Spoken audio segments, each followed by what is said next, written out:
Hello, everyone. It's Sunday once again. But this is no ordinary Sunday because today we've actually reached, Ask the Drummer has reached its first significant milestone because this Sunday it's episode 100 of Ask the Drummer. And I'm just so excited and also so nervous that we've got a super special guest today.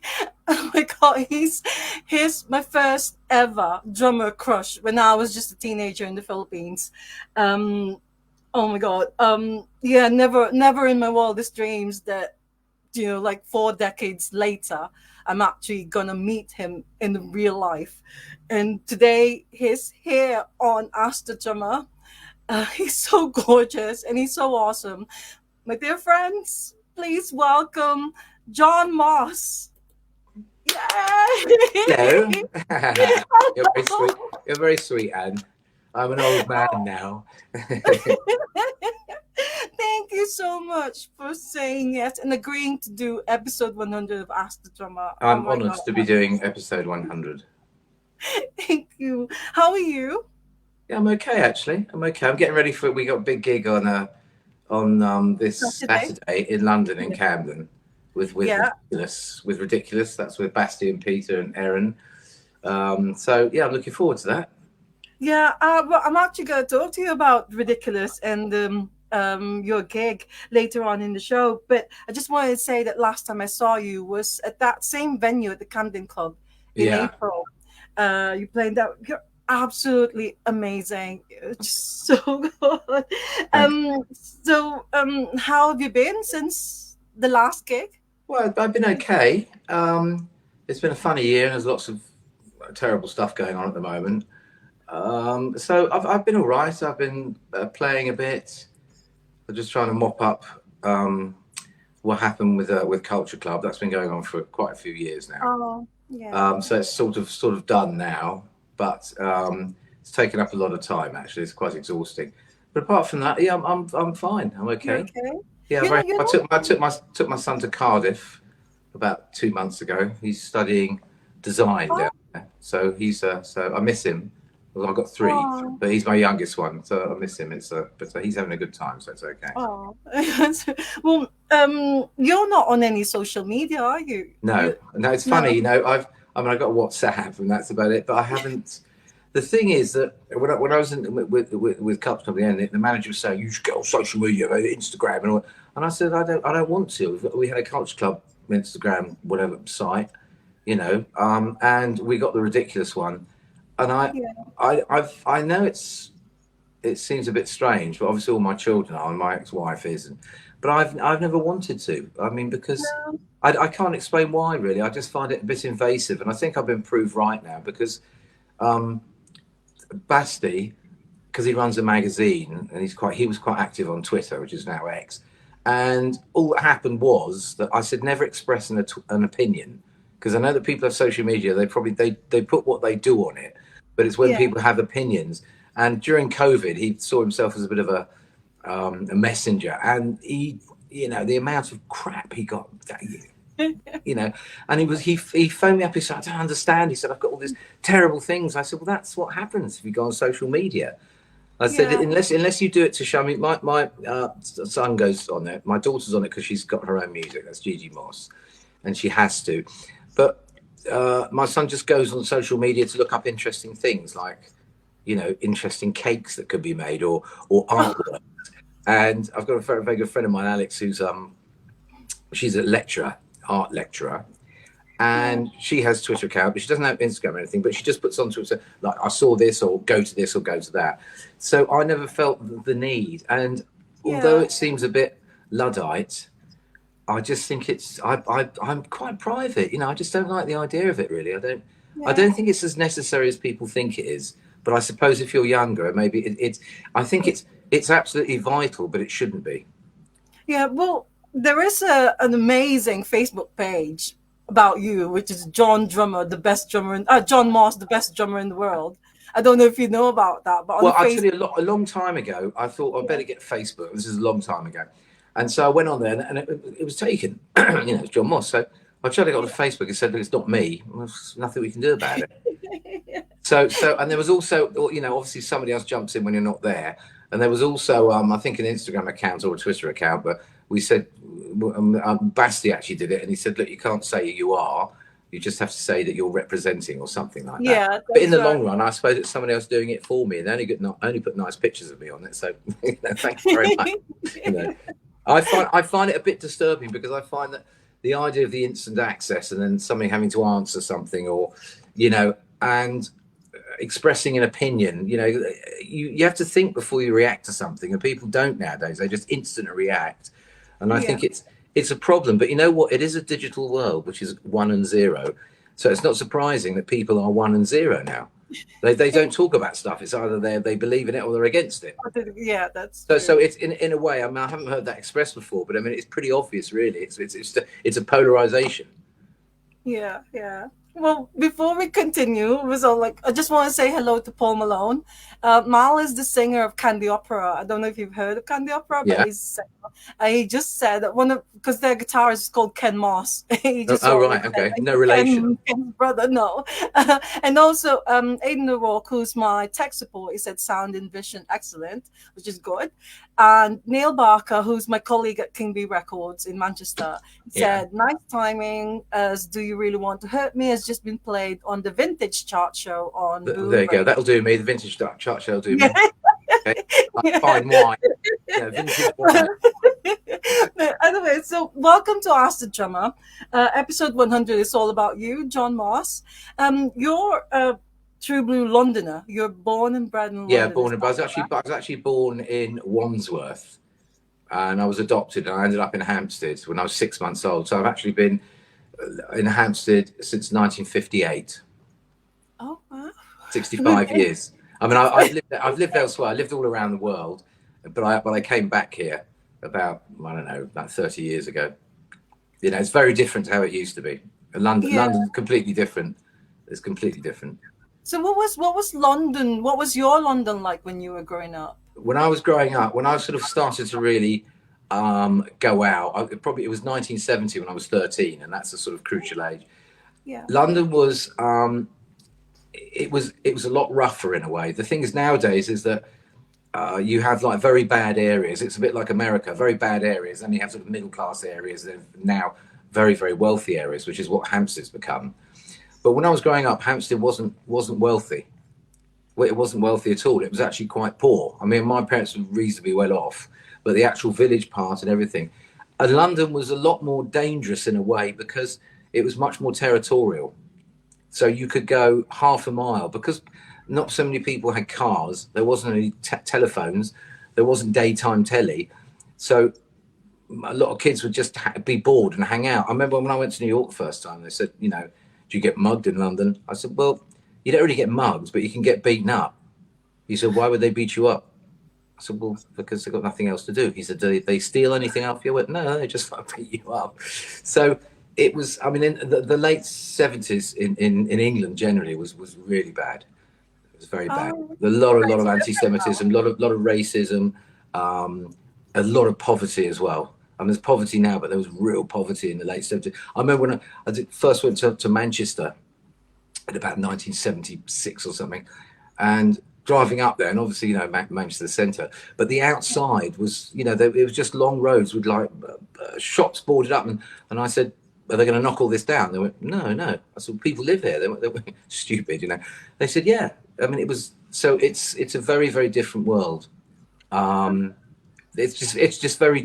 I mean, if I could go back and see this, then I'd be absolutely shocked. It's like the thing is, the future is always incredibly advanced, but it's never what you think it is because it's the same but with modern things. Yeah. When you watch the Jetsons and the future with flying cars and everybody lives in these weird homes. Well, it's not like that. It's like just people have phones and they have television on all day and they have cars that are out of this world. But it's the same people. That's true. Yeah. So really, it's just like this sort of modern thing that's dumped on people, but they're still the same. Yeah. But are you from a musical family?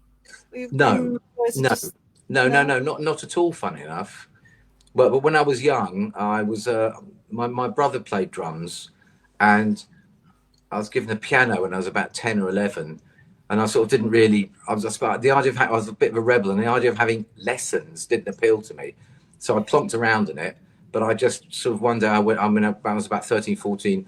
We had an attic in the house, and he had his drum kit up there, and I used to sneak up there in the afternoons when I come home from school early, and start playing. Yeah, yeah.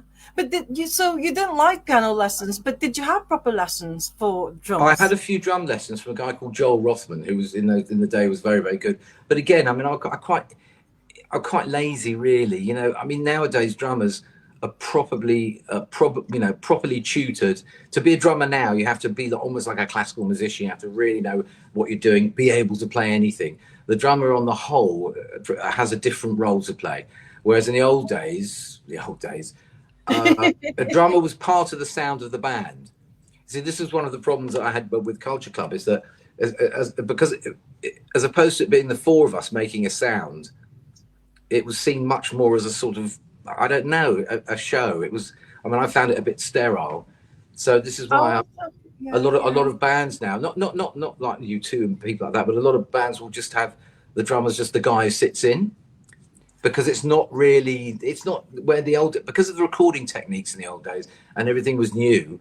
Bands all had different sounds, because Yeah, because they had a different drummer. You'd have an old drum kit, and the guitarist would have a different guitar, maybe an old amp or something, but that would become their sound. And the bands were known for the sound they made, not just the songs, obviously, but very much for the sounds they made. And that's changed a lot now with recording techniques. And I think yeah, what people tend to do is they tend to try and create a sound afterwards. So the sound isn't like from the kit. From the kit, sometimes they'll affect it. Obviously digitally with if it's recorded, computer generated. So I yeah, think that it's a different art form. There's nothing wrong with it, but it's very different. I mean, yeah. if you look at a Led Zeppelin, for example, I mean, the most famous drummer in the world, John Bonham. Yeah, yeah, His drums just sounded unbelievable, but they sounded very strange when you first heard them. But you wouldn't get that now, is it? Because I don't think anybody would experiment like that. I think the other thing as well is a lot of people in studios now. The guys have actually been to college, which is good, and they've learnt the recording techniques, but they don't tend to take chances. It's sort of like, well, this is how you do it. I said, well, what are you doing that for? Well, that's what you do. It's 70 dB here, 70 dB there, and I go, yeah, but it doesn't sound right. And they go, well, that's it, or we'll do it later. Because we'll do what later? Fuck off. Like, you're not going to do me later. So it's a bit, being a drummer, particularly, I think it's just changed a lot nowadays. Oh, I mean, well, there's some fantastic, I mean, I go to drum shops to buy something. Some guy there going, about 21 or something, unbelievable. But they all do the same thing when they come in, so they're all fantastic. But they all do these chops and everything, and you sit there going, bloody hell, a bit embarrassed. But it's a sort of standard. yeah, yeah, And I think that's one thing that's definitely missing now. It's very hard to be original, because I would say not allowed to be, but I think people maybe it's a different, they're looking at a different type of originality. So I always believe less is more. So I'd like to have very little to work with and get the best out of it. Whereas yeah. now you have so much choice, That's true. so much choice, really. Yeah. So and I think the more choice you have, the less creative you are, in a way, maybe. Well, Mike Admonson, he actually said, "Hello, John. Looking at the bands you drummed with before Culture Club, it sounds like a who's who of punk, like the Damned and Adam and the Yeah. Ants." Well, the thing was, I started off when I started playing. I had a very good friend who was actually in Wang Chung called Nick Feldman, lived across the road, and Oh yeah, yeah, he was my mentor. So I was actually listening to all kinds of stuff, all kinds of stuff. But the one thing I liked when I was young, I liked a lot of reggae and Motown, and sort of that sort of, well, it wasn't Brit funk at the time, but it was quite underground. So I had that element. But in the 70s, I remember I used to be James Brown's agent. Can you believe that? James Brown, James James Brown, Brown, like James Brown, James Brown. Yeah. Oh yeah, my god. he used to get for 50 quid a night because he'd lost his popularity. Oh my But god. at that time, before punk came along, it was all became prog rock or a pop group, but a different type. So I remember going to one audition, and they were called the Cola Triplets, and these three kids, identical triplets, really weird. And so I went in with my Ringo kit, you know, like a normal small drum kit, and they said, no, no, no, no, no. I said, I haven't played yet. They said, where's the other drums? So I haven't got any other drums. Don't need them. No, no, no, no, mate, no, mate. So punk rock was very good because it sort of ushered all that away. Because it became what we call wank rock, basically. It was like prog rock, but it had its place, but it got ridiculous. So being about, I must have been about 19. Punk rock, first of all, it was like, oh, it's rubbish. Actually, it was brilliant because it gave everybody a chance. You didn't have to be a virtuoso musician. It was all about raw energy and Yeah. expression, which had gone from the music business then. It had got fat and old, and so so that was my route in, I suppose. You All know, right. Yeah. yeah. So Yeah. that was my route in, and I really enjoyed punk bands because it was. I mean, it was quite. It was quite dangerous at the time as well because the National Front um, were very popular at the time, but they're omnipresent. They were everywhere. So I got stabbed a couple of times, Oh, and oh my God. I got so many stories about it. But when I played with the Clash, it was okay. But I didn't want to be in somebody else's band. I mean, All they right. got, and I played with Adam, and it was the same as Adam was, very, very strong personality. But I Yeah. didn't like that Yeah. thing of just being, and everybody said to me, Adam's done really well, you lost out on that one, and the Clash, yeah, you lost out on that one. I said, no, no, no, no, no, no, no, I'll get there. So, so when we started Culture Club, the good thing about it, because the musicians were so varied and the musical backgrounds were so varied, you could incorporate all kinds of styles. Because otherwise, it was like you're a rock drummer or funk drummer. I was on everything, maybe not Yeah. great at everything, but I'm everything. So that was what the Culture Club was a perfect fit for me, Yeah. Yeah. and you could I could do, you weren't confined, Yeah. by restrictions of like, oh, like play some reggae. Yeah, okay, fine. We can do that Yeah. in another rock band. They go reggae, or they couldn't, they do that sort of. Well, anyway, that horrible sort of that's reggae. So Culture Club was a really perfect fit for all of us. It's sort of like it was a perfect storm that worked.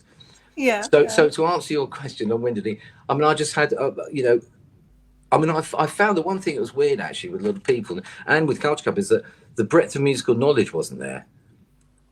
Like I from Led Zeppelin to to Steel Pulse to I don't know.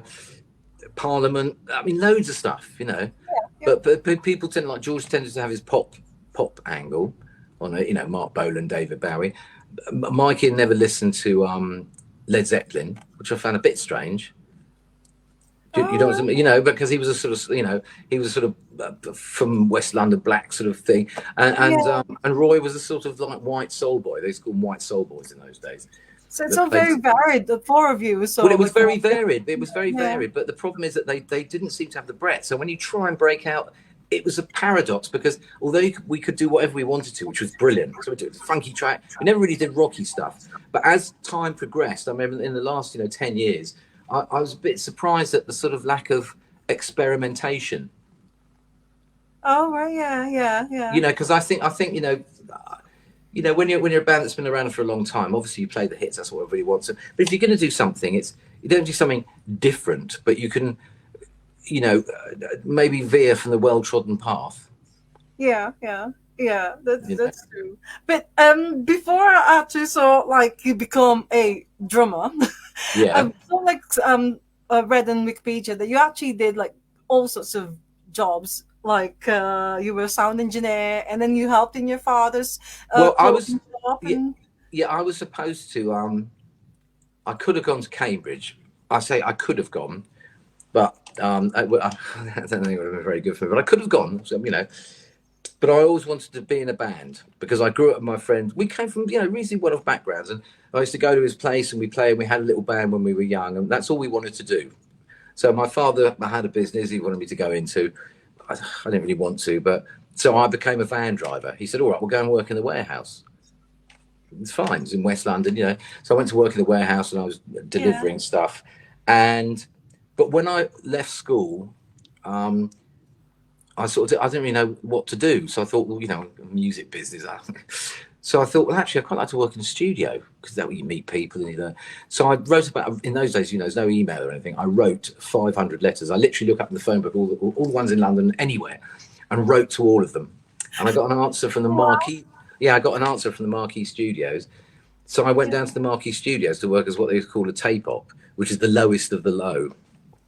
And my second, I tell you, this is terrible. This is an apocryphal story. It's true. Second day there, they said, right, we want you to copy this tape. And in those days, they had tapes about this big, analog tapes, with Yeah. 2-inch tapes there were. And there were two very big machines. And they said, right, what you do is you put the master, which is the master tape, on Yeah. one Yeah. machine, you put the blank tape on the other machine, you line them up, press record, Rest- press play and Yeah. record. So I went, fine. So, takes them off and puts them away. So, all right, so I'll go in there, get them out, put that one Yeah. on there, press record. All right, after about 10 minutes, oh, weird. So I'm on the desk. I've just learned to turn up the volume. Nothing, just like a bit of hiss. So anyway, I just let it run. I went out for a coffee. I said, I've done the tape. Came back about 10 minutes later, and the bloke was absolutely apoplectic. He tried to hit me. In those days, you could sort of hit people who work for you, believe it or not. And he did. He slapped me around the face, and I went, what the fuck? I said, what the fuck were you doing? I said, what are you doing? You can't do that. He Yeah. said, you've done. I went, no, what have I done? He said, you wiped Elton John's Master. I said, what do you mean? Oh my God. Yeah, I wiped the whole Master. It was called The Rock of the Westies, and the single was Gross for. And I said, what do you mean I've wiped it? I said, everything. He said, no, you wiped it. You put it on the wrong way round. Oh I said, this is my second day. I said, what an idiot. I said, do you want everybody to know that you took some bloke off the street and asked him to copy, like, Elton John Master for you? And that put an end to that. But but listen, the other story that's brilliant then, I remember, because it's really weird in those days. It was all very up its own arse. And then them saying, I went in on a Saturday, so we need you to come in Saturday, 9 o'clock in the morning. Don't let anybody in. I went, what, no one? No one. Don't let anybody in. So I get in there. 10 o'clock, knock on the door, big thick door, ring the bell, bang, bang, bang. No, so you can't come in. Who is it? It's Lindsay DePaul. So I knew Lindsay DePaul. I said, I can't let you in. She said, what do you mean you can't let me in? That's what I've been told, you can't let you in. So anyway, lo and behold, an hour and a half later, car pulls up outside. This is in Wardle Street. Bloke comes in, tries to hit me again, right? He said, what's the fucking matter with you? I said, you told me that this was seriously, it's true. It was not me being stupid. He said, you told me not to let anybody in. He said, but that was Lindsay DePaul. I said, you didn't say that. So surprisingly, I still had the job. Now, what happened next? I can't believe they didn't get rid of me. I think it's because, anyway. So I'm in there one day, getting in early in the morning, having gone to bed about 4 in the morning, because that's what it was like. It was, you were there all night and expected to come in after an hour's sleep or sleep on the couch. So I'm in there about 10 o'clock in the morning. Suddenly the doorbell goes, and there's all these people there, with violins and stuff. And I'm going, oh, hello. Great, come in. So they're all in there, and they're all sitting there with the cellos, the violins. Basically, it's a whole string section, quite a big string section. So an hour later, the guy comes in, and he goes, what are you doing? I said, they're all in there, He said, well, have you set up? I said, what do you mean? I don't know. What do you mean have I set up? How would I know how to set up for an orchestra, which can take someone a year to learn properly with my... And I said to him, what is the matter with you? I said, you keep doing things and expecting me... I said, I'm here to learn. I said, you don't do it and then learn. You learn first. I said, I don't even know what I'm doing here. I don't know what you're doing here. You fuck off and everything. So I said, all right, okay, get a phone call. Because nobody else would do the job, you see. So anyway, I got there. In the end, I got so fucked off with it because I was going out 3 in the morning to find burger and chips. And I remember, because obviously didn't have any money. I mean, I was working 15 hours a day and getting even then nothing. And I'll be sitting at 3 in the morning, having not eaten since 9 o'clock in the morning. And we were sitting there, burger and chips and drinking booze and everything. And, I was expecting someone to turn around and say, would you like some? Or would you? Nothing. So in the end, I thought, you know what? I've been here long enough. And I went in and I said, right, I'm going. I went, no, you can't go. I said, what do you mean? I said, I'm going. I remember there's a guy called Simon White. I mean, they're okay, but he said, no, you can't. I said, I'm going. He said, we'll offer you twice as much. I said, no, twice as much as nothing is nothing. I said, I'm going. So that was my experience. That's what was very much like in the 70s. It was, and also some of the producers didn't do anything. I remember them sitting there going, well, can you make the drums louder? And I thought, well, I can do that. If I haven't got to physically do anything, I just sit there going, do that, and then get all the money. Thank you very much indeed. So how long were you a sound engineer there for? I don't know. I can't remember, because when you're that age, I mean, I don't know, a year, 6 months or something like that. Yeah. But then I went off to an agency. I thought, well, I'll try being an agent now. Sounds all right, get Yeah. the bands, get them gigs and everything. So I ended up in this place called Good Earth, which was another studio, and it was the guy who produced David Bowie. I can't believe I can't remember his name. Oh, I Yeah. can't. I can't. Sorry. I remember it so good. Anyway, I worked there, and I just got like a list of bands that they have. I remember there was one band called oh, God, fucking excuse me. Anyway, there was one band that only played Prisons. So they were a rock band. They were really nice guys. They come in Yeah. and they have like a little aluminium sort of pot thing, and it had like it had segments in it. And they said, what do you want? You want a yellow one, a green one? I went, well, I don't know. What's the green one do? So, it's really good. Keep you up for hours. What about the yellow one? No, you don't do that. I send you to sleep. So I said, I don't think I have any now. Oh, I nearly remembered their names. I'm so sorry, everybody. But anyway, so I worked for them. As I said, I had James Brown. James Brown. I'm phoning up. I like James Brown. I went, I don't know. Universities stuff. 50 quid he used to go out for. I mean, that was 1975. But 50 quid. 50 quid. So what's that now? A couple of £100. Because he had his sort of downturns, sort of punk. This was just before punk. And I remember slowly punk, quite early days, reading about it and going, I don't know about this, It's that old-fashioned attitude. And then one day I was at a friend of mine's house, and the Pistols were on that interview, the evening interview. And Right, yeah. I can't remember the guy's name anyway. I remember Johnny Rotten telling me, "You dirty fucker," and it was like, whoa, you could not say that on television ever in those days. And he went, "You dirty old fucker," and I went, "Oh, this is brilliant." I mean, so I thought, right. So I went out, got my hair cut and all that bit. It got beaten up, got my hair cut off, stupid, like trying to look like a punk, went into Hampstead because it was quite rough then. Went into this hamburger bar, but you fucking punk, and no, beaten up, So I started off like with a black eye and a broken rib, and then I saw this advert in the paper, and it was down at the Roundhouse, right?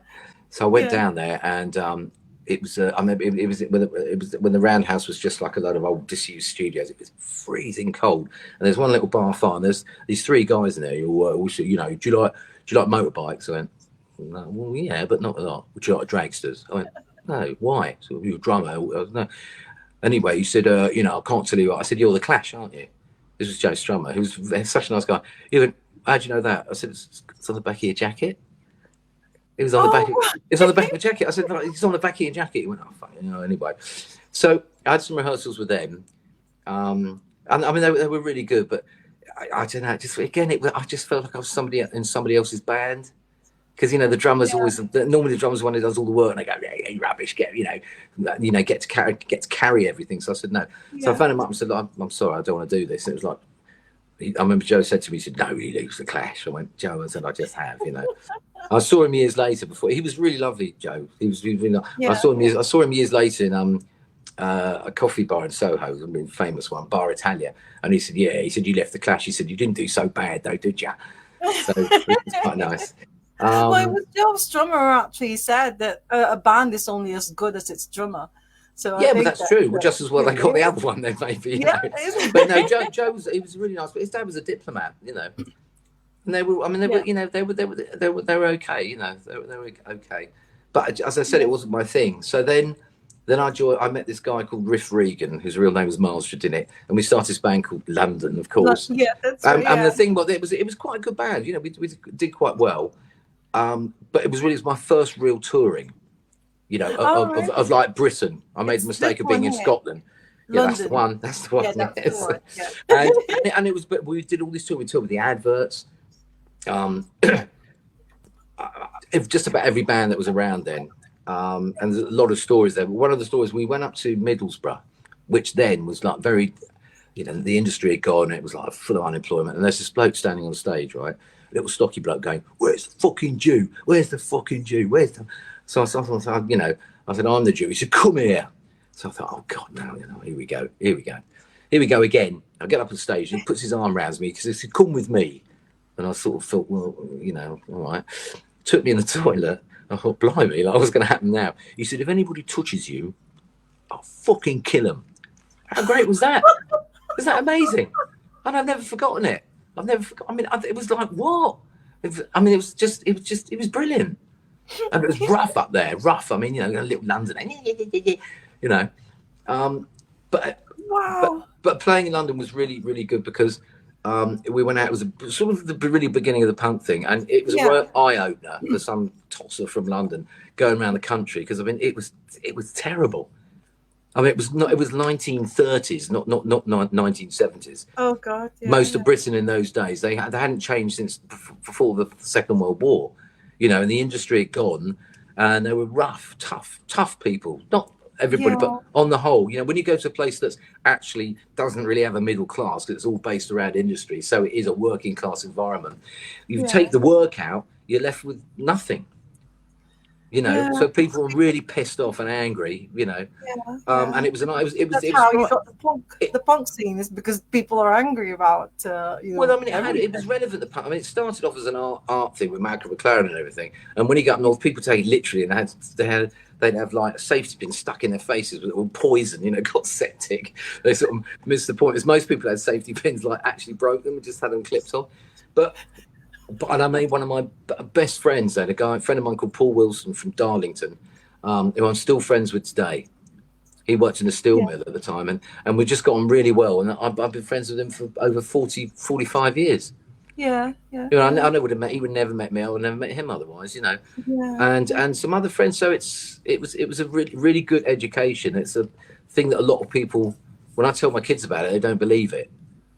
Some of the stuff that happened. I mean, it's not bad stuff, but just some of the things that happened. It's, you know, just tough times, and but not anymore. So the thing is that when I did Culture Club and it did it eventually, people said, "Oh, I said, listen, I fucking earned it.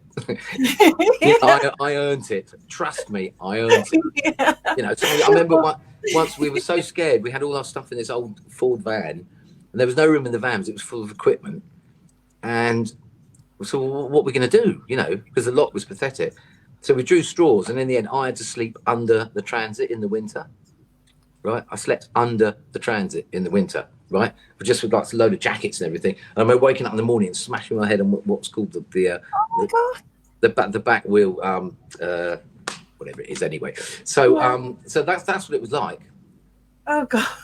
You know. Anyway, so the one who did the interview with the with the Sex Pistols is Bill Grundy. That's the name. Bill Grundy is the name of the interview. Bill Grundy, yes. Yeah. And then Tony Visconti. Tony Visconti. This is great. You should be my researcher. No, everybody was all like telling me about it, but I just couldn't say. No, I bet they can't remember the band. They were a trio. And they were really nice guys, but they played prisoners, especially. They were called. I remember, of course. I remember later. I'll have to go through the alphabet. That's what I do now. Yeah. Well, Monty Mandigoria, who's from the Philippines, he also want to say hello to you, and he wanted to say thank you for the music.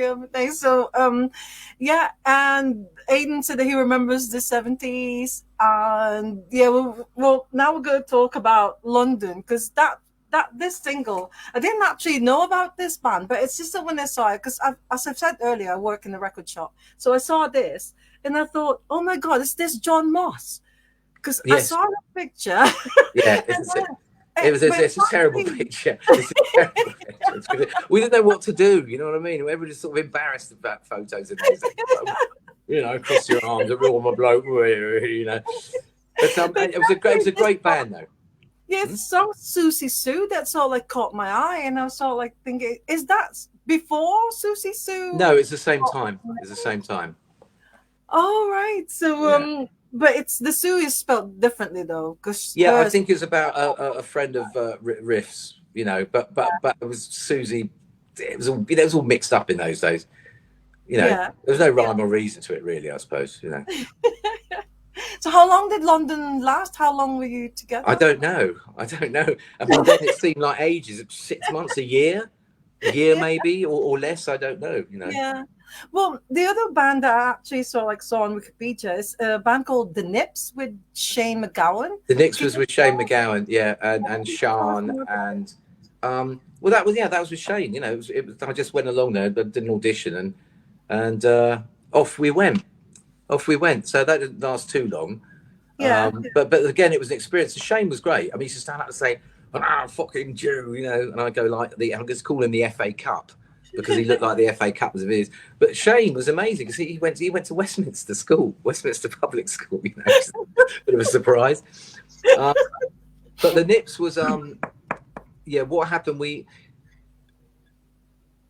after London, I can't remember. I was going to join the Ramones, believe it or not, and I was on. It was New Year's Eve, and I was driving through Hampstead, and I had a terrible car crash and went through the windscreen. So I Yeah. ended up in hospital. I missed the audition, which is probably not a bad thing, as I don't, you know, it's a weird one playing for the Ramones. I probably wouldn't be alive. Um, they were playing at the Rainbow Theatre in Finsbury Park that night, so I ended up in hospital, and yeah, I've been in the Damned. That was it. I've forgotten about But the Damned. yeah, that's the damn. Forgotten about the Damned. So it's all a bit hazy. Yeah, so I don't know how I joined. Oh yeah, a rat who's great, but he went a bit bonkers. He went a bit, and he just sort of went off. So looking for another drummer. So, and by that time, Lou Edmonds was in the Damned as well. And I just heard that their favourite artist was Iggy Pop, so I learned an Iggy Pop track and played with the Damned, which was great. Then I had the car crash, and the Damned by that time was splitting up. And Lou came to see me in hospital, and then we ended up going up to his mother's house in Norfolk, where he built his own studio with Captain Sensible from the Damned. And then the Captain didn't want to do it, but that eventually became The Edge. And The Edge was a fantastic band. It was Right. fantastic. Yeah. It was a really, really good band, but again, it just, you know, things either work or they don't, you know. Yeah. I don't think they like me very much, but I seem to have that effect on people when they haven't been successful, and you have, unfortunately. Some people congratulate you, and other people are really disgusting. I read some disgusting things. But people I've been in bands who are like, oh, it was always a tosser. Well, thanks, guys, you know. So yeah, and then the Edge, we became like the stiff records. So we played with Kirsty MacColl and loads of other people, and Jane Eyre and the Belvederes. You know, I used to get 60 quid a week, which is cash, which was good. Yeah. Which is good then, you know. And then the Edge. Well, you mentioned Jane Eyre and the Belvederes. Yes. You played on Adam and the Ants single Car Trouble. Car Trouble, yeah, and another one. I can't. Yeah, and apparently you were credited there as Terry 1 and 2 because they can't put your name, apparently, because you were in another band called Jane. Of course they could. Oh, that's a load of bollocks. I don't know. No. I played a Car Trouble. Oh yeah, and the other track I did with Adam was Kick. Okay. Kick. Yeah.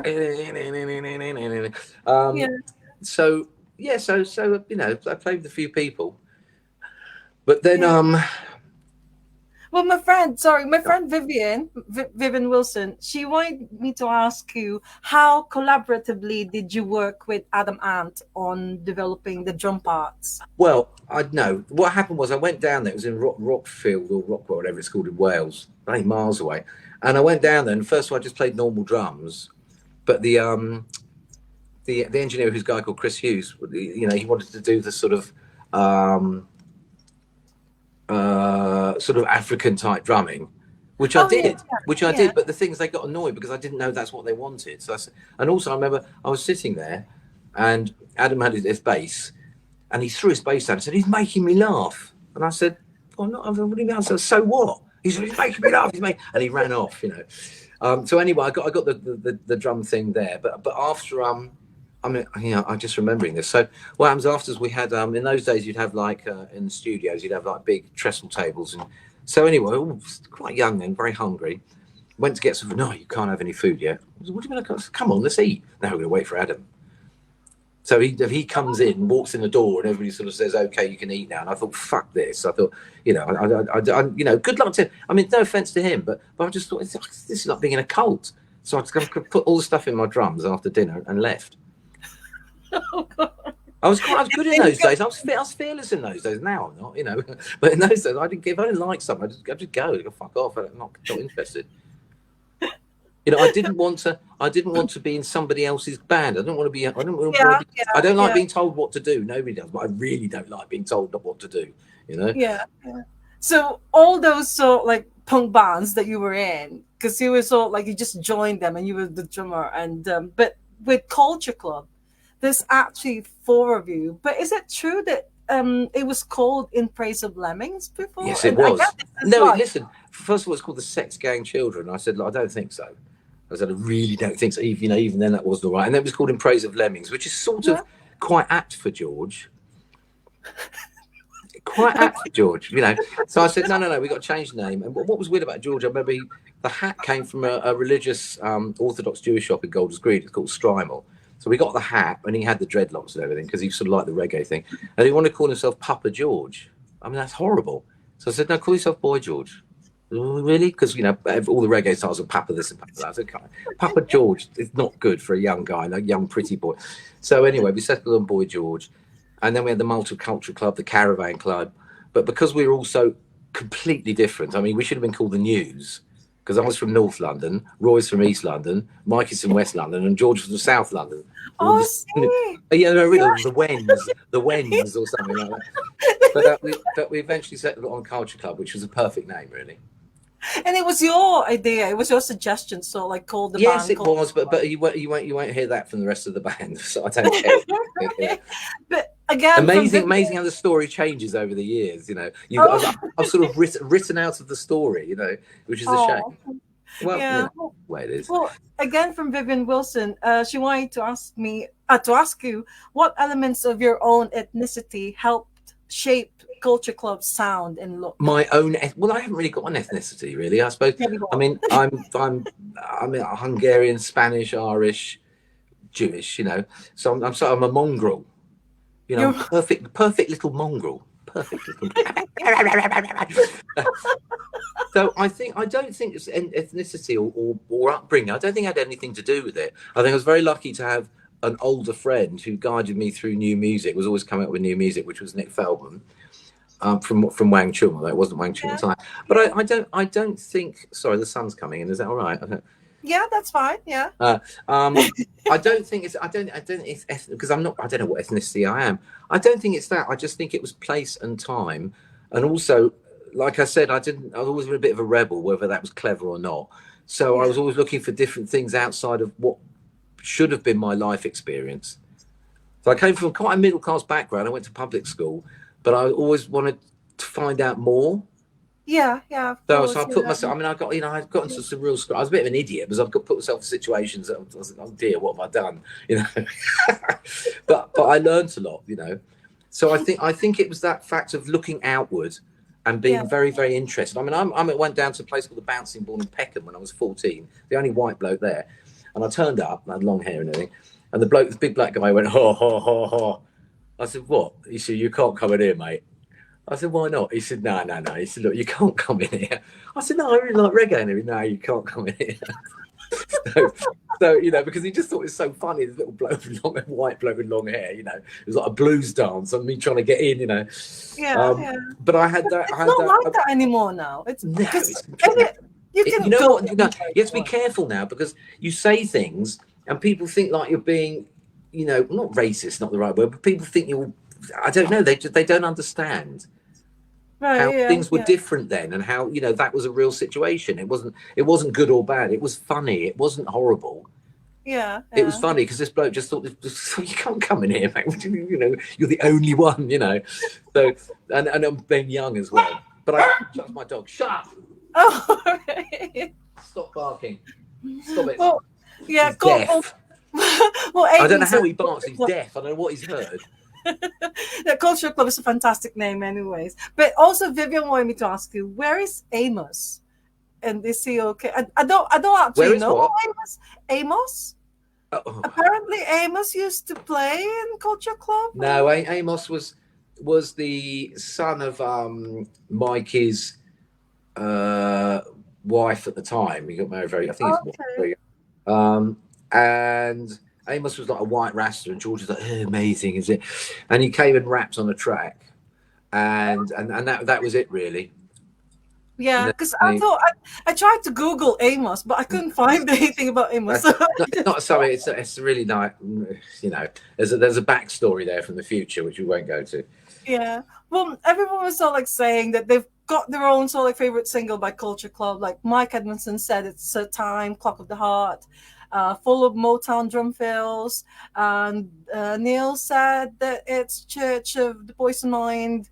And Aiden said that he bought Color by Numbers on cassette and he loved it. But I want to ask you: did you see that series on Channel 5 about greatest pop videos? No, I didn't. Because Karma Chameleon was featured on one of Terrible the video. We made the worst videos in the world. We did. We made the worst. I mean, they were fine, but they were terrible. They were terrible because in those days, a video director would go, "Oh, there's a story, like you're on a steamer and in the Missouri. What the fuck are you talking about? What's that got to do with Karma Chameleon? But who cares? You remember it. But I'm not proud of our videos. I'm telling you." Well, the one thing that stuck in my mind when I saw that clip on Channel 5 is that Paul Gambaccini, he actually made a comment saying that when you boarded that boat during that Karma Chameleon video, and your face actually was saying that we did it. Yeah, absolutely. Yes, I like Paul that. Gambaccini. He's a really nice man. He's really good. He's Yeah. a good guy. Very smart. A lot of people sort of like in a lot of people talk about music or over gel it, over egg it rather, or they're just like, yeah, it's really great, this is fantastic, so George, you're virtual, this is what the boy George. But Paul Gambaccini is actually sort of pop-tastic, he knows his stuff. He's a very bright man, and he's very very measured the way he talks, and he makes it interesting. He stops it being sounding moronic, and that's what I like about him. He can make the most banal thing and make it sound interesting. Yeah, so you're very, very proud when you actually did that sort of like video. Listen, of course, because listen, all my parents would say, my father said 1 in a million make it, and I said I'm the one, thinking like, really, but I actually believed it. So yes, in those days, well now, but in those days, having a number one, which doesn't mean anything now, but it was, it was a big achievement, and as I got, to the age of about 21, 22, people at university getting jobs, barristers, this, whatever, talk about buying houses. I'm like, what's going on? What am I going to do? And people going, it's a waste of what's he doing? He's not doing anything. He's messing around with music. Hey.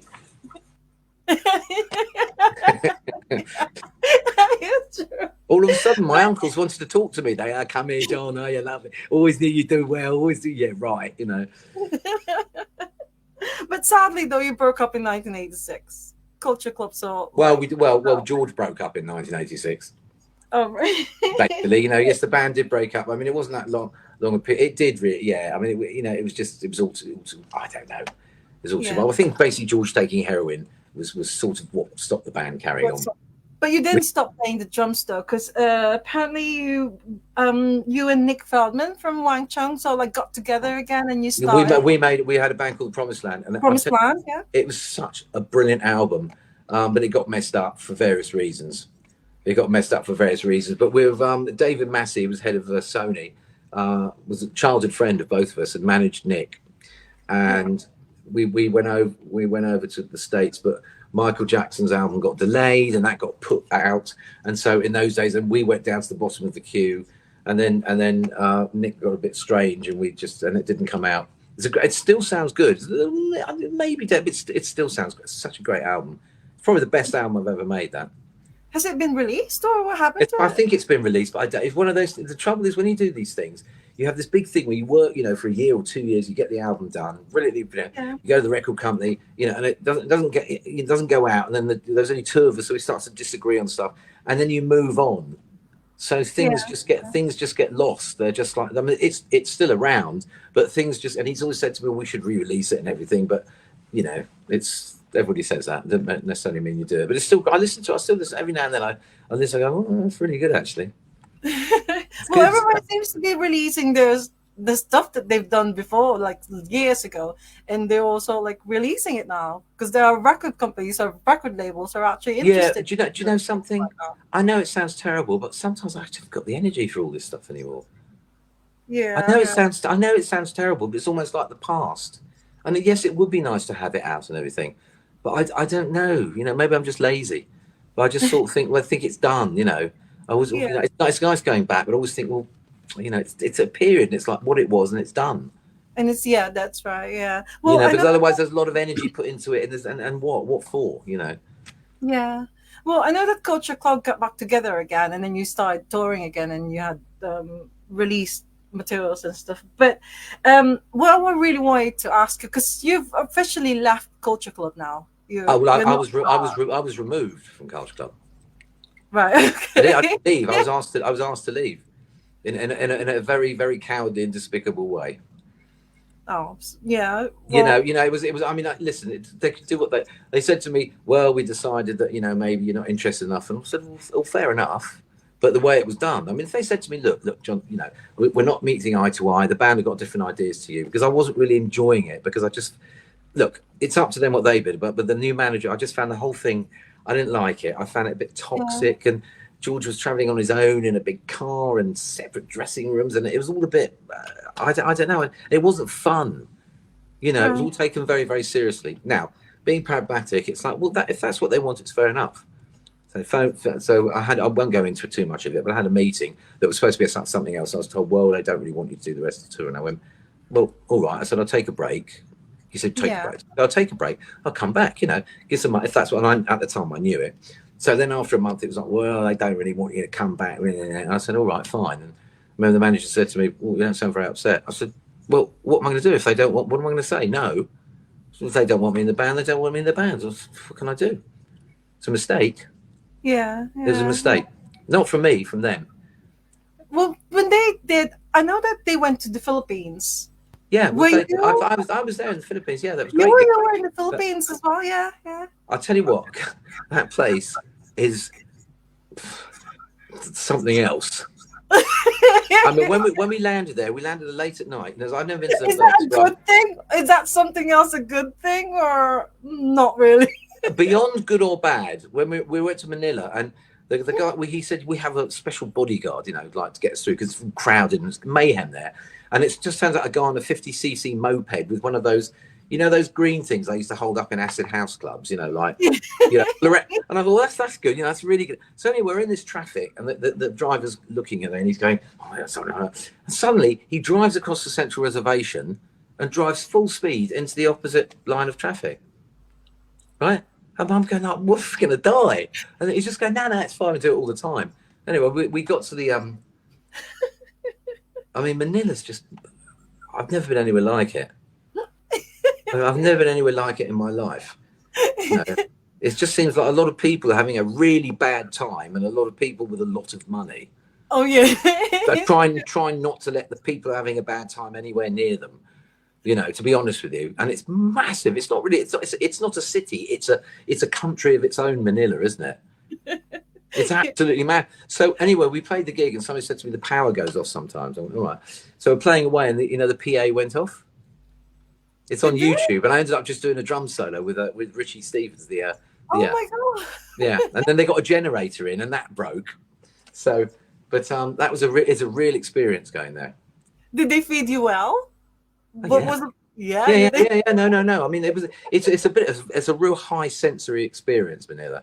It's very busy, very chaotic, and all different smells of food. It reminded me of Thailand, but completely different to Thailand. And you've got the smells of food, and it's just really, but it's overload. That's true. Yeah. I mean, that was obviously, there's obviously suburbs and but I mean, Manila, it's with the actual sort of street life, and there's like hectic and kinetic and buzzing, and guys in front of like Prada store with two fucking army men outside with guns. What's going on there? And wires everywhere. People just obviously, I got the electricity. It doesn't matter. Just take it from there. So there's wires. You've got this shining 22nd century city. And on the ground, you've got like wires everywhere, and people cooking in the street and trying to sell you stuff, and markets and stuff everywhere, stuff. I mean, it was a real. I mean, I will never forget it. Oh, that's good. Well, I'll take it as a good experience then. Well, no, it was a good experience. I mean, there's a lot of poverty. We get a lot of poverty everywhere, but it was just an experience. So like it's people say I've been around the world. Until you've been somewhere like Manila, you don't understand that there's another reality. Yeah, it's another reality, not good or bad. It's just completely alien. Yeah. So you really, I mean, it's one of those few places you go to, you go, wow, whoa, have you seen that? Wow, look at that. Wow, wow, I can't believe that. Wow, wow, you know, literally. Well, Aiden said he thinks that it's a very good description of Manila because Yeah, I he's mean, it's not good or bad. You can't say good or bad because it's not good or bad's got nothing to do with it. You're yeah, in yeah, a totally it's different environment, different so one. you Yeah, can't say whether it's good or bad. yeah. Well, before You know, compared to what? Tell me that. Compared to what? before I ask you about your next, well, the band that you're in now, Ridiculous, Mike Yeah, Edmondson just wanted to ask you that you mentioned James Brown earlier. yeah. Have you ever tried to drum like Clyde, Funky Yes. Drummers, Oh, Double yeah. Kill? Yeah, yeah, yeah, yeah. And every time I think I am doing it, I go, yeah, yeah, I got it. And also, there's the JB's track, which is boom, boo, da, boo, da, boo, boo, da, boo, da. I listen to it. I can play it well. Do it. Put it on. Play with it. No, that's not it. Oh, Go back. There's a. I don't know if he knows this, but there was a DVD out called The Funky Drummers. And I saw that once at a drum shop. Sorry about that, guys. And this is the two guys, the two James Brown's two drummers, and this was about 15 years ago. There must have been about 70 or 80. And yeah. these guys are like dressed in suits with these weird drum kits, all in the wrong. And they played, and it was unbelievable. It was unbelievable. They would just say, yeah, you play it like this. And you go, yeah, yeah, yeah. And they just start playing these rhythms. And you just look, forget all the flashy stuff. Unbelievable. It's like oxygen coming out of the DVD. The ease and the groove, you know, and that just the sort of, it was almost like their blood coming out into their Yeah. drumsticks. Well, So that's if he funny. knows where you can get it, it's called the Funky Drummers, Is it and not it's on just the two YouTube? of them talking to each other and playing these grooves. Yeah. It's the best thing I've ever seen, bar none. Oh, You know, brilliant. don't Well, bother I with saw drugs, like, don't get yeah, stoned, don't take acid. Put that on and just sit there and watch it for about an and then hour. what? That's brilliant. I'm going to look for that one up. Well, now I'm going to ask you about Ridiculous because, again, on Wikipedia, it says that you met Basti or Sebastian Walker, who he was in a band called Yeah. Yeah, Is that? it was actually a friend of my ex-wife's. And when I moved back to Hampstead, she said, "Oh, there's Basti." There's a really tall bloke, really six Really? foot Yeah. nine or something. I looked like a man from the mountains, and she said, "Oh, he's in a band, you know." I said, "All right." So I went and spoke to him. He's really rude. I said, "He's fucking rude, that guy." But in the end, we become best friends. And he had a band called Yeah, and he was a mad Arsenal fan, and I'm a mad Tottenham fan. So he said, "Look, you know, I've got a song called High Be Sunshine." I go, "Well, Mr. Burkham." I said, "Well, I don't know." So we used to have a laugh on stage. It was a great band, but that sort of splintered. But I stayed friends with Basti. We Yeah. sort of Yeah. fell out over the band, as you do, forget the reasons. But we stayed friends, and we always thought, "Oh, we should do it again." And I don't know, about five, I can't remember how many years ago, but we just I said, "Come on," because I've been divorced, right? And my wife, my whole garage was full of stuff which went, and I looked at the garage, and I had soundproofing in, and I thought, well, I just rehearse in there. I'd like it. I built the one thing I could build when I bought this house. I could make the garage really big for not very much money. So I did that. Put soundproofing in it. I thought, well, just that's a crappy rehearsal room, because when you have to go to a rehearsal studio, people go, "Oh, I can park. I don't want to get there," you know. But I had everything in the garage, and so we just started playing. And I had a really Yeah. good friend called Pete Noon, not the old Pete Noon, Yeah. who's a really good player. And he married one of my best friends, Jenny. A brilliant, great bass player, and always loved playing with him. I said, "Come and have a play. I got this guy." And then we were in Hampstead one day at a cafe, and we were talking about, "We have to do this and do that." And this bloke said, "Are you a band?" We went, "Well, yeah, we are actually." He said, "Well, can I join?" I went, "Yeah, well, what do you play?" He said, "I'm a keyboard player." And it turned out to be Aaron, Oh, yeah. who's Sacha Baron Cohen's brother. Yeah. And Yeah. Aaron does all that amazing music. I didn't know he does all the music for his brother's films, which was I always said the music was fantastic in those films, you know. So we said, yeah. Then we changed the name. I said, well, we'll call the band Ridiculous. Why? I said, What? because you'll hear the word ridiculous all the time in the future. And you do. You just hear, I mean, now it's gone beyond ridiculous. Now it's like a bit more, a bit darker. But in the past, you know, you look at Boris Johnson or COVID or whatever, and people say, this is ridiculous. And it was the key word. There's no other word for a lot of things that are happening apart from ridiculous. Yeah. So Aaron came along, he played trumpet and everything. We said, well, great. And that was it. We were away. And it's great. It's such a great band. I love it. Well, yeah. I mean, I've seen you twice already. It's I mean, amazing. But everybody love it. It's very difficult to. I just said, look, I just said to people, look, we're old. I'm the oldest, but I just said, we do festivals. If we could do like a couple of summer festivals, people, young will like us because it's honest and it's great. It's just good time music, but it's yeah, very difficult, to do it. We're not part of the rockstocracy, so we're not going to do some super hideous super group. But it's a really, I mean, the things I don't miss Culture Club at all, but I'd like to be in the position of Culture Club with Ridiculous. yeah, Because if Culture Club had turned out to be like Ridiculous and we'd all end up being really great friends and having a lovely time, it's the perfect life. yeah. But I don't know what it is, but I get the feeling that you don't seem to be bothered about so like becoming famous or becoming big because it's like you played in London, so like I think you play like twice a year, Well, and the thing is, no, the problem is that everybody else has got stuff to do. Like Aaron's obviously very busy, and Pete's got, so we've all got other things to do. So it's quite hard unless there's something specific, like you're making an album for a record company, or you've got a tour to go on. So it's a bit yeah, of a chicken and the egg because even though we do social media, you can't compete. It's not a route that we could take because so it's very difficult. So the point is that nowadays you say, "Oh, I've got this band," you don't even send them anything. How many hits you got? A social media thing, and that's it. So a lot of people are missing out because people aren't prepared to just give you a chance and say, "I say, look, put us on, you'll see." Well, no, oh, we'll do it for nothing. So that's what we're working on at the moment. yeah. Because I mentioned social media before to you, because the only reason I found out about Ridiculous is I think it was Sebastian Boca Basti's post on Facebook about it, but I can't remember. It's not like through word of mouth, but I just saw that and it's like, oh my god, Jon Moss is still Well, I playing. know, maybe I should do that, but then what? I mean, I can't keep it up. I Yeah, don't have pictures of my, here's my dog, here's me walking on the heath, here's some food I'm eating, and isn't that great? And all, I just, what am I going to say? I don't get it. I don't get it.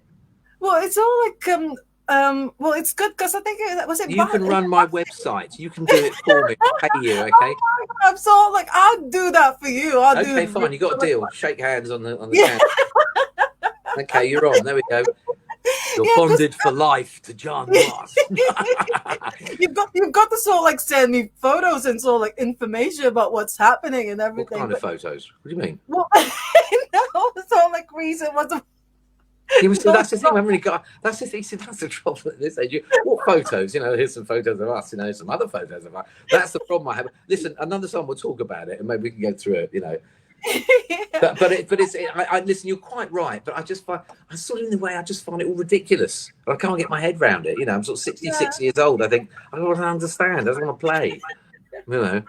I don't. I just think I just want to play. I look old. I don't. In Culture Club, the manager said, John," he said, "what you want to do is get one of them haircuts, right? Whatever that means, and get them big black Buddy Holly glasses and come out the front of the stage and start dancing." I just said to him, I said, "What is the matter with you?"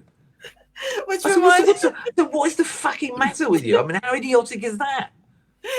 well, which reminds me, there's another question that Vivian sent me. Is she wanted me to ask you, were there any outfits from the early days of Culture Club that you regret wearing?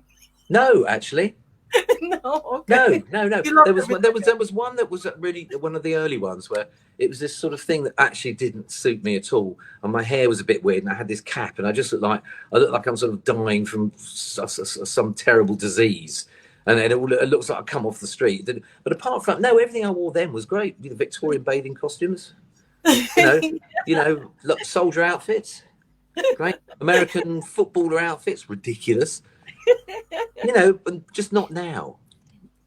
Yeah. Just not now, George. Not now.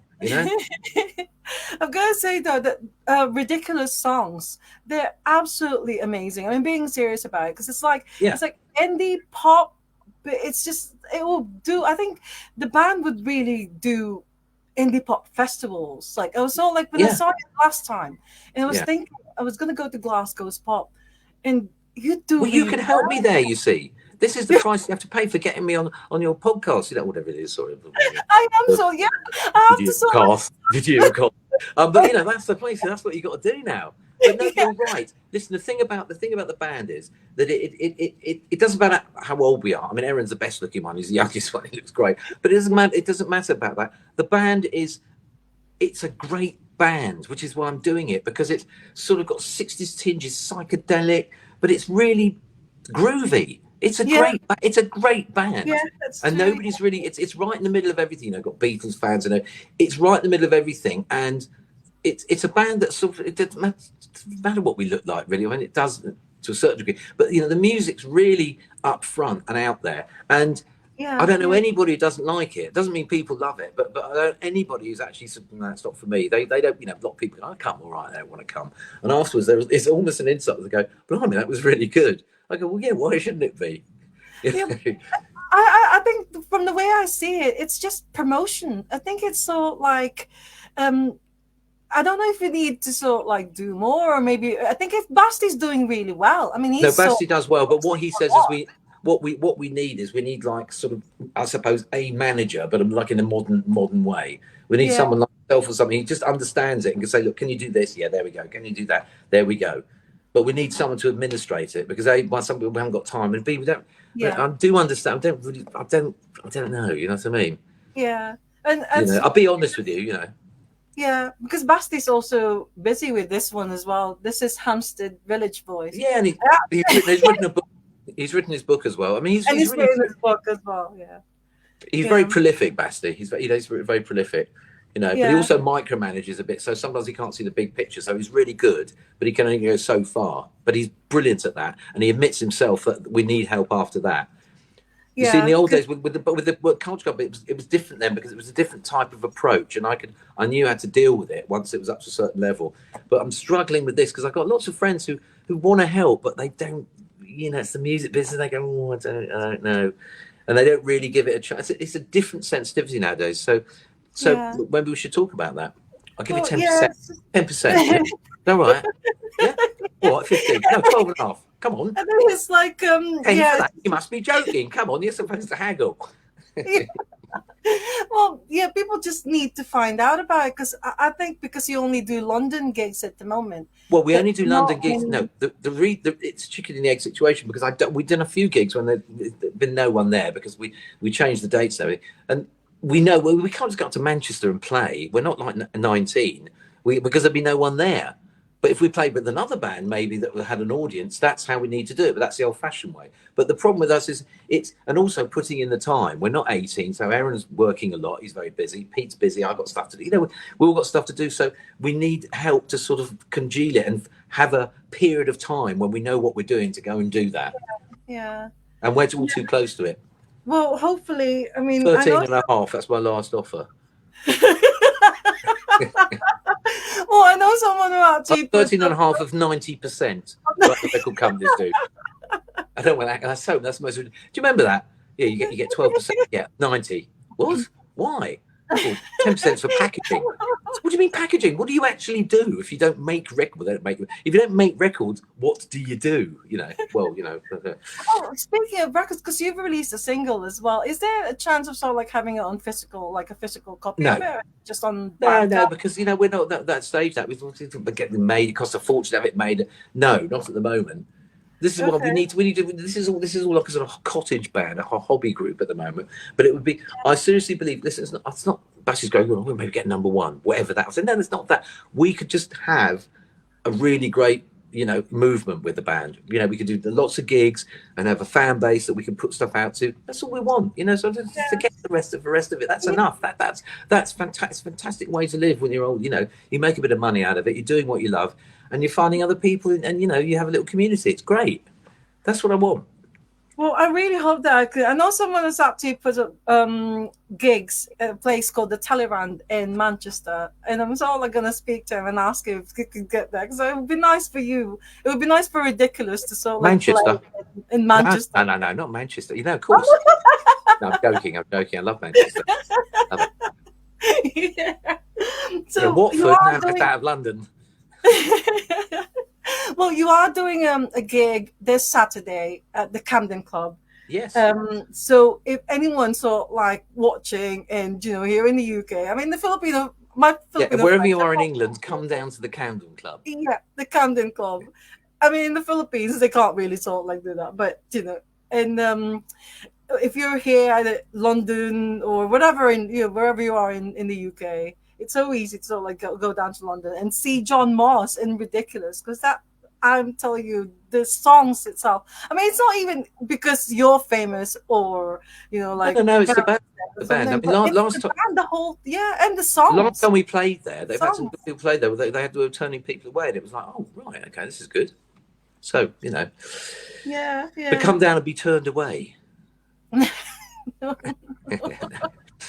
All right, my Oh, darling. Well, listen, it's lovely talking to you. yeah, okay, I've only just got sort of like four more questions I wanted to ask you. It's just really quick ones, because you're one of the best twirler drummer that I've ever seen. You're very good I at can't do it so well now.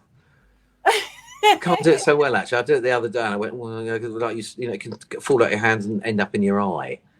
You know, I can. Hang on a minute. Hang on a minute. Hang on.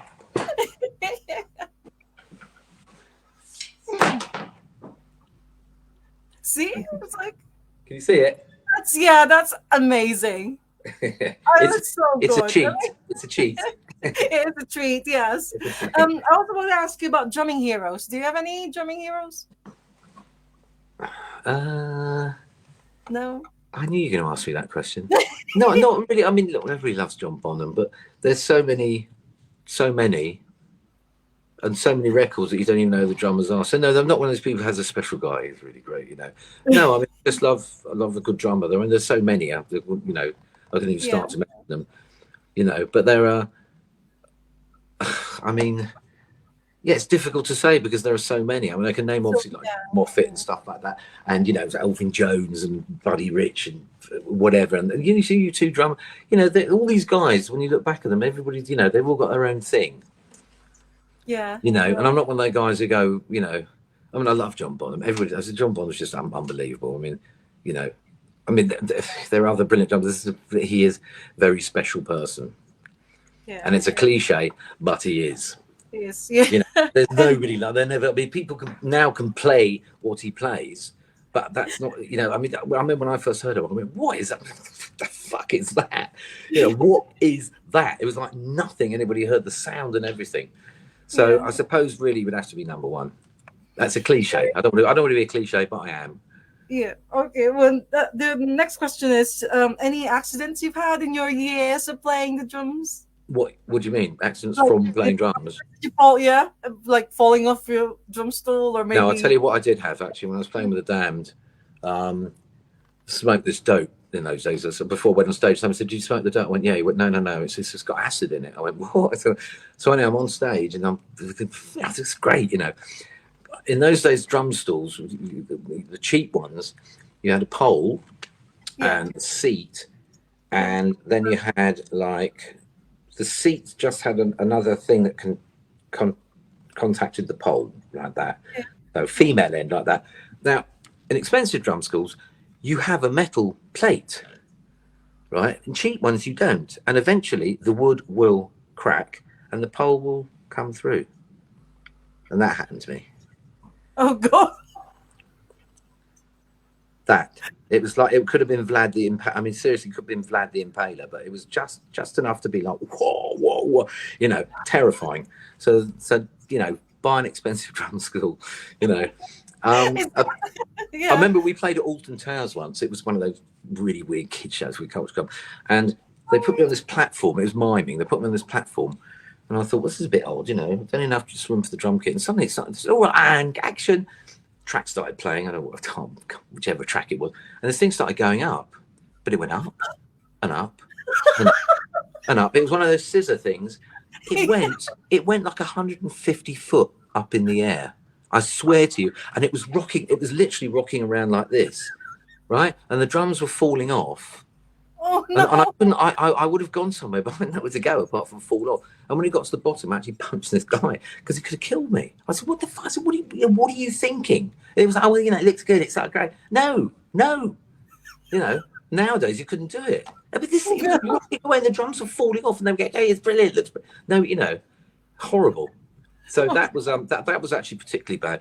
We also had when we used to the war song that period. what happened, George came on stage from this flying saucer thing or whatever, and the drums would come up. There were 4 pillars on each side with chains, and the drum kit would come up, with noise and smoke and everything. Of course, it went wrong.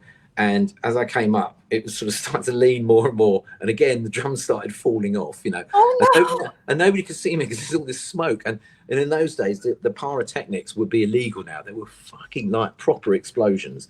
So nobody could hear anything. So eventually it jammed, but it jammed literally, with me holding on to everything. So when the smoke, I didn't come in at the right time because I was like at a 45-degree angle, and luckily it was all right in the end. But when it adjusted itself, of course, they all fell off the other side. So from this great big opening of like, with smoke and drums and music and explosions, it was like, where's the drummer? I'll tell you the worst. This is the worst thing that ever happened to me, right? We've been on tour for ages, and we're up in Newcastle, and Victims, there's that big drum break, right? Right? So the beginning of the song is about 3 minutes of just no drums, really. So keep putting my glasses up and down. So what happens after a while, in those days, you could smoke in the venue. So I go off stage and there was a little room at the back, the manager's in. I'll be sitting there talking to him, having a cup of tea. And I go, oh, it's gone very quiet. I go, fuck, I'm supposed to be on stage. So what happened? It goes bum bum bum bum bum. Yeah. 1, 2, 3, 4, do. So there's a 1-bar break. There was like 16 bars. They kept playing it round and round, and I ran on stage and went, "Sorry, everyone." George is like wanted to kill me more than he usually did, and but it was fine. Nobody minded it. And the other thing, the last tour I was on with Culture Club, I was actually in a wheelchair because I'd done my back terrible damage. And the weirdest thing is I could play drums, but I couldn't walk. So what happened? I remember China Chow in America was looking after me. She's wheeling me around. So, I go and say, so what do you do in the band? I'm the drummer. They go like, I'm in a fucking wheelchair, right? So what happens? I go on the floor and get to the side of the stage. I come on like this. Come on, like, yeah. Sit down. Thank God for that. Play away. Play the whole set. After the set, for some reason, I could walk about 10 yards before I couldn't walk anymore. So I walk off stage like that and then collapse. Oh, So, yeah, it's tough. Oh, no. I mean, apparently the U2 drummers had to have some. You see, that's the thing. The U2, the drummer's got a bad back. He's going to have surgery. So they get someone else in, put him at the back. And then when he's fit again, come back in, off you go. Not my lot. Oh, you've got a bad back. We get someone else. It's terrible. It's terrible. Nothing, George. Nothing wrong with your back. George, great. There's nothing wrong with my back because you haven't got a bad back, so you don't understand what it's like. Typical narcissistic person. But that's not going to happen with Ridiculous because I think you're also like you're all good friends and you're also. Well, we know we all fucked up anyway, so it doesn't matter. No, it'll be fine. Yeah. I'm going to have to go in a minute, darling. I'm sorry to be rude because it's gone. Yeah, no, that's fine. Last one. It's gone very quickly. I like just me talking. It's my ideal. Yeah, it's like just one more question. Advice to aspiring drummers. Any aspiring do a law degree. Do a law degree. Just in case. Just in case. No, okay. Aspiring drummers. I would say, look, if you really love it, learn to play properly. Properly. And if you love it, just do it. Or whatever. If you like it, just do it. It depends how far you want to go, because nowadays being a professional drummer is being a professional drummer 9 times out of 10. You go along, you do a job, and you can get paid well and everything. But I don't think it's quite like it used to be. But it's a great, drummers always like, oh, I'll play drums. No, you don't. You can't. It was difficult, isn't it? You go, yes, it is. Very, very difficult. It's always considered the easy one. But like all music, but drumming's something else because it's like dancing. It's very meditative. Like whatever problems you got, if you play. So the only thing about drumming is, personally, I get thrill out of playing with other people. It's not just playing on its own. I find it on its own a bit weird and boring.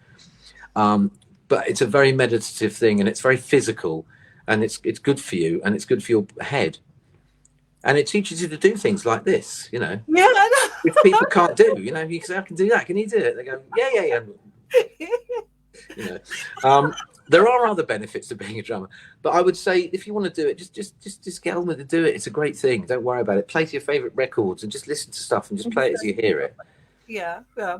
Well, thank you so much. Thank you so much, John. Thank That you, was my darling. Thank you very really, much indeed. um, Thank you. I'm sorry that it's all like after 1 hour, but it's No, no, it we did doesn't matter. say It's not like that. 3 o'clock, It's just but that I have. and good luck with the show. On Saturday once again. Anyone Thank you here in very the much, darling. UK? And listen, we'll mail each other about what we were talking about.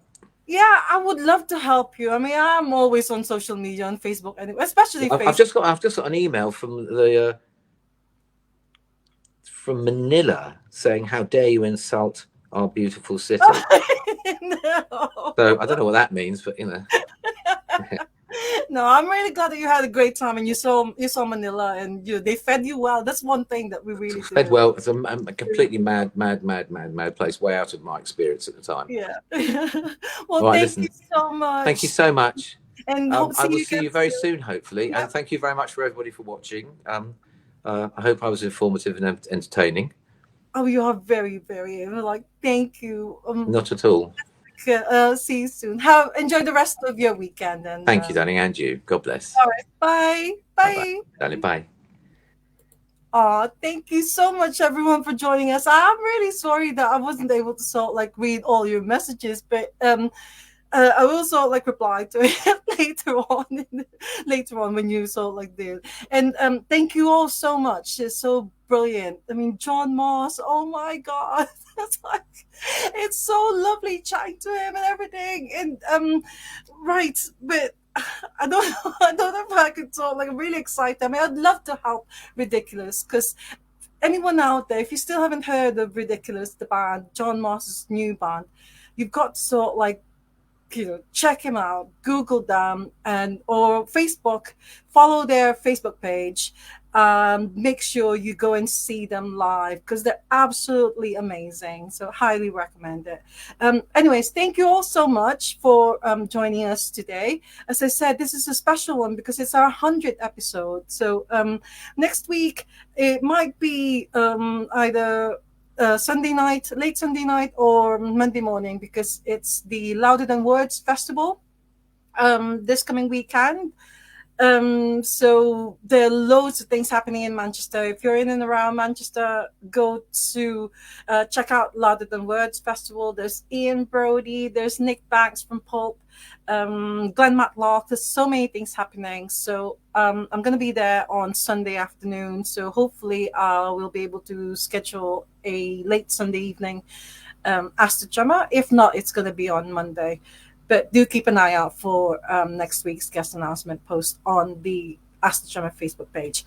But anyways, thank you all so much. And as always, love music, love life, love drummers. Oh my God, I love you, Jon Moss. I will help Ridiculous, if I can. So, and thank you all so much. See you all next week. Bye for now. Bye.